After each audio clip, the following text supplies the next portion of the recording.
मित्रों नमस्कार। मैं GSL पांडे आज आपको DLED और BEd के छात्रों के लिए लेकर आया हूं अभिप्रेरणा बाल विकास एवं शैक्षिक प्रवृत्ति शिक्षण प्रवृत्ति में आपका ये पाठ है अभिप्रेरणा।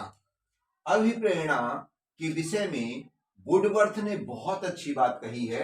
वुडवर्थ एक शिक्षा शास्त्री हैं, उन्होंने कहा है कि अभिप्रेरणा का अर्थ है निष्पत्ति बराबर योग्यता प्लस प्रेरणा। निष्पत्ति किसी कार्य की सफलता, किसी कार्य को व्यवस्थित ढंग से करने में दो चीजों की आवश्यकता होती है, योग्यता और प्लस प्रेरणा। प्रेरणा में अभि उपसर्ग लगा करके शब्द बन गया है अभिप्रेरणा। अभिप्रेरणा किसे कहते हैं आइए देखते हैं। गिलफोर्ड ने, शिक्षा शास्त्री गिलफोर्ड ने एक परिभाषा दी है कि प्रेरणा एक आंतरिक दशा या कारक है जिसकी प्रवृत्ति क्रिया को आरंभ करने या बनाए रखने की होती है। अर्थात अभिप्रेरणा एक ऐसी दशा है व्यक्ति के अंदर मन में उठने वाली एक ऐसी दशा है जो क्रिया को करने के लिए हमें प्रेरित करती है, हमें कहती है कि कार्य करना है और इसको पूरा करना है। इस तरह से अभिप्रेरणा कार्य करने के लिए प्रेरित करने वाली योग्यता है। अभिप्रेरणा के प्रकार देखते हैं कि अभिप्रेरणा कितने प्रकार की होती है। तो आइए देखते हैं अभिप्रेरणा के प्रकार। अभिप्रेरणा दो प्रकार की होती है, आंतरिक अभिप्रेरणा और नंबर 2 बाह्य अभिप्रेरणा। तो आइए देखते हैं आंतरिक अभिप्रेरणा किस प्रकार की होती है। आंतरिक अभिप्रेरणा में सबसे पहला पॉइंट है मनोदैहिक। मनोदैहिक अभिप्रेरणा यह ऐसी अभिप्रेरणा होती है जो मन को प्रभावित करती है।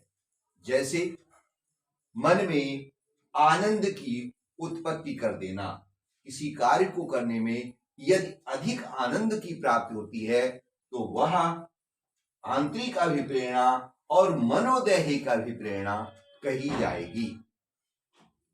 इसी प्रकार से दूसरा है सामाजिक अभिप्रेरणा।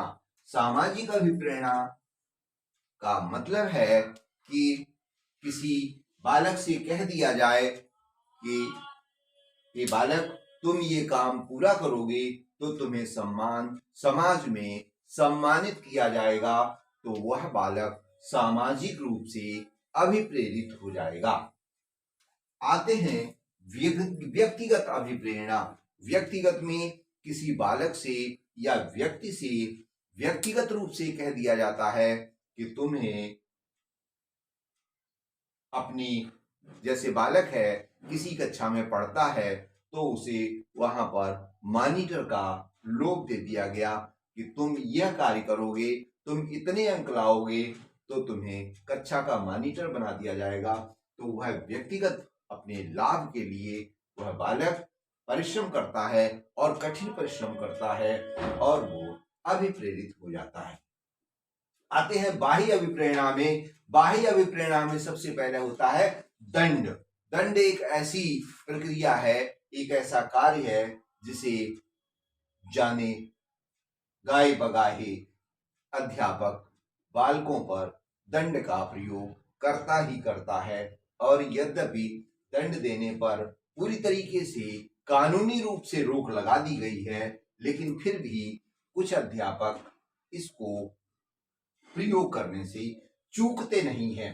दंड बालक को उसकी आयु के हिसाब से, उसकी शारीरिक स्थिति के हिसाब से दिया जाना चाहिए। और दंड से भी बालक कई बार कार्य को अपने सीखने को करते हैं। यदि बालक डरते नहीं हैं तो वे उद्दंड हो जाते हैं और वे पढ़ाई में ध्यान नहीं लगाते या अपने कार्य को करने में वह मन नहीं लगाते हैं। इसलिए कभी कभी दंड देना भी आवश्यक हो जाता है। आगे देखते हैं पुरस्कार। पुरस्कार भी अभिप्रेरित करने की प्रक्रिया के अंतर्गत आता है। बालकों को किसी कार्य को करने में, किसी अभ्यास को करने के बाद या किसी पाठ को तैयार करने के बाद एक निश्चित पुरस्कार दिया जाता है। जैसे बालक को शाबाशी दे देना भी एक पुरस्कार के अंतर्गत आएगा। कभी किसी कार्य के लिए, जैसे पेन, पेंसिल, पढ़ने की कोई किताब, इस तरह से बस्ता, ये पठन सामग्री को हम पुरस्कार के रूप में प्रयोग करें, प्रदान करें बालकों को, तो बालक उससे प्रेरित होते हैं और कार्य को अच्छी तरीके से करते हैं। बाह्य अभिप्रेरणा में आता है सहयोग। किसी बालक को या व्यक्ति से कह दिया जाए कि इस कार्य को करने में हम तुम्हारा सहयोग करेंगे, तो वह बालक या व्यक्ति अधिक प्रेरित हो जाता है। वह सोचता है कि इस कार्य को करने में हमारी सहायता दूसरे लोग करने वाले हैं और वो मन से काम करने लगता है। इसी प्रकार से लक्ष्य, लक्ष्य की प्राप्ति, लक्ष्य अगर सामने रख दिया जाए तो भी अभिप्रेरित व्यक्ति होता रहता है। बालक भी लक्ष्य को स्पष्ट कर दिया जाए तो वे बालक मन अधिक लगाते हैं। जैसे बालक से कह दिया जाए कि आज तुम्हें केवल 2 प्रश्न याद करने हैं, तो बालक उन 2 प्रश्नों को बड़ी हंसी खुशी याद कर लेगा, क्योंकि उसे मालूम है कि लक्ष्य बहुत छोटा है और आसानी से हम इसे प्राप्त कर सकते हैं। तो लक्ष्य को छोटे करके बांटें और वह अभिप्रेरणा का काम करता है। अगला है फल का ज्ञान। अभिप्रेरणा में फल का ज्ञान भी अभिप्रेरित करता है।